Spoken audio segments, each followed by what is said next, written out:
Yes, is the CEO of the Jaris Reed Group, and here to tell us about his fascinating program, Jazz Backstage, is Reed I. Hadley. Welcome you to the show, my brother. Doc, pleasure to meet you. Yeah, Thanks I heard for so much inviting about me. you, man. Well, hopefully it's all been good. It's all been good. I ain't hear anything bad. Well, that's pretty much what it's about. We want to be bad in a good way. There you go. Do you play any instrument or anything? I used to play the French horn, ironically, in high school, and then I went on to a drum and bugle corps in St. Louis, which was where I'm from originally. Because you have a musical background. I do. Yeah. And then you have this organization, Jazz Backstage. Tell us a little bit about it. Well, Jazz Backstage basically is a segment of a broader series which is called Backstage.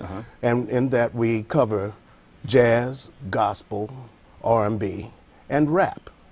And primarily we started off with jazz at the first point because, of course, we have the founders, the architects of jazz who are in their 70s, 80s, 90s now. Traditional jazz. Traditional, and as well, we have to find out where your roots were and why you are who you are today, if you're in the music world. So they always say, know where you've been, in order to know where you're going. And know where you're going. Exactly. Yes. Yeah, when without jazz, basically, rap would be here, just in a different form, I believe.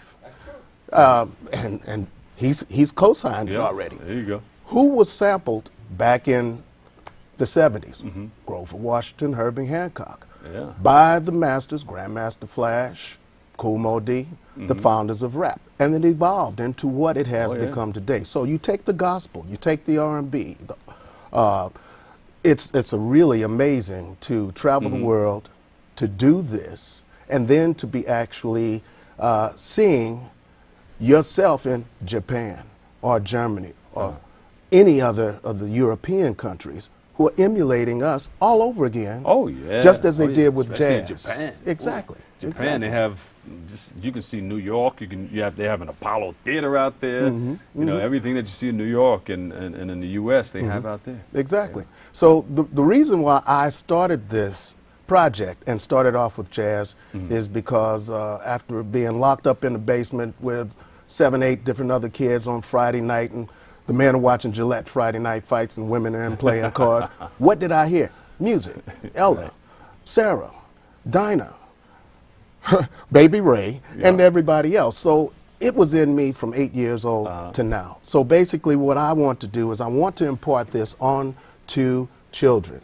And being in communications, which is my background, I need to be able to make sure that this next generation combines the fact that there is music around, but there is another way that you can be involved if you don't sing. You go backstage.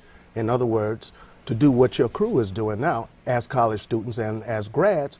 If you're 8, 9, or approaching high school, you don't know what you want to do, you want to sing. If you don't have the chops, you can do something else.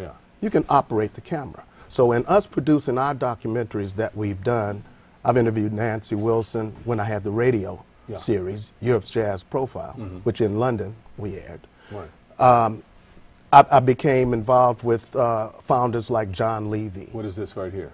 This basically, that's a young man that we had at the Lenox Lounge, and he interviewed Alvin Reed, who's the owner. Basically, there was a situation going on, and I had talked to Mr. Reed about the history. I interviewed Mr. Reed in depth in regard to the situation that he's in, and somewhere along the line, that is actually going to be airing on our website in terms of Mr. Reed's interview. It's a minute long, but it's key. What website is that? Our website is www.jarisreedgroup.org. Now, what do you hope to accomplish with this program? What we're looking to do is we have basically gotten gifts and self-funded this project up to this point to produce the programming that we've done.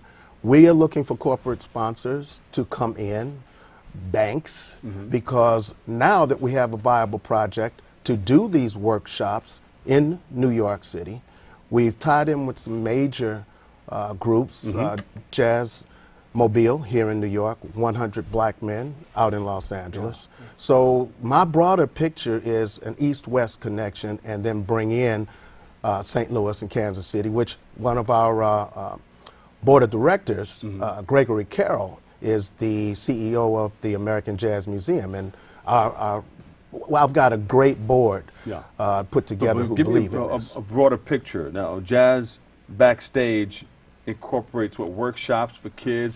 Tell me about some of the programs. What we do is we take the documentaries that we do on an ongoing basis.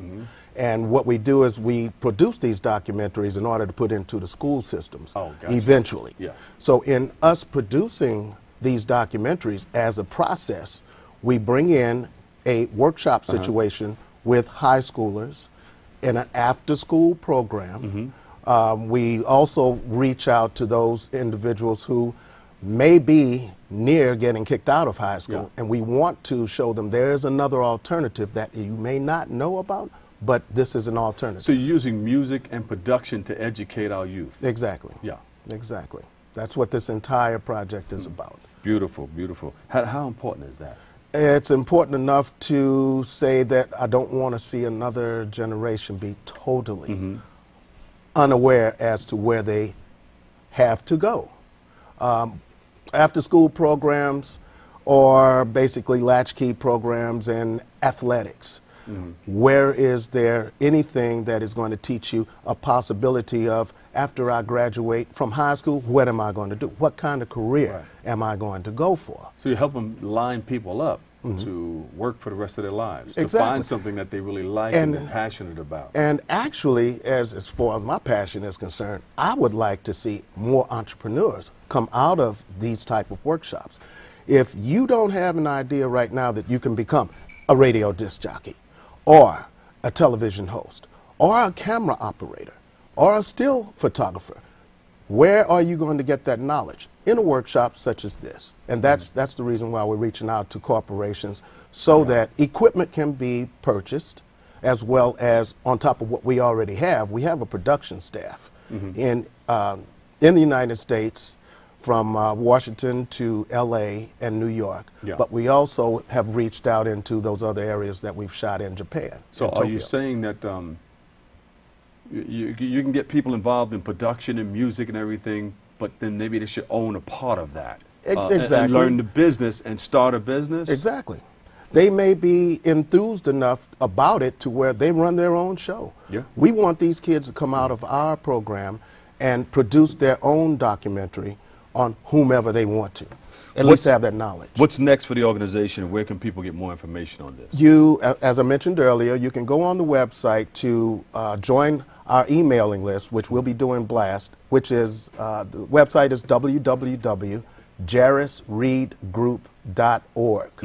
And either of our staff will be able to get in contact with you, follow up, and as far as your interest level is concerned, we can take it from there to get involved in one of the workshops. That Jaris Reed Hadley dropping the science right here on Bronx Nets Channel 67. That's how you do it. All right, Backstage, Jazz Backstage, Reed Hadley. Thank you so much. Thank you so much for having me. You'll come back and share more. Right? And hopefully I'll be able to bring one of my friends with me. All right, that's a good thing. Thank you. Thanks for coming. Take care.